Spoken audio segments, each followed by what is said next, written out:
આપણા દેશના સૌથી મહત્વના તહેવાર દિવાળીના પર્વને યુનેસ્કોની અમૃત સાંસ્કૃતિક ધરોહર યાદીમાં સમાવિષ્ટ કરવામાં આવતા સમગ્ર દેશમાં ભર શિયાળે દિવાળી જેવો માહોલ સર્જાયો છે.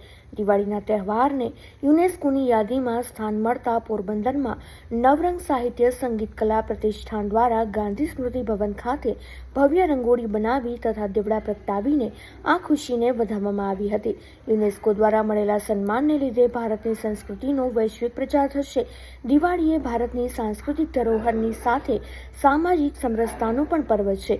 સમગ્ર ભારતમાં દિવાળીના તહેવારને પ્રભુ શ્રીરામના રાવણ પર વિજય અને અંધકાર પર પ્રકાશના વિજયનું પ્રતીક રૂપે પણ ઉત્સાહ અને ઉમંગભેર ઉજવવામાં આવે છે.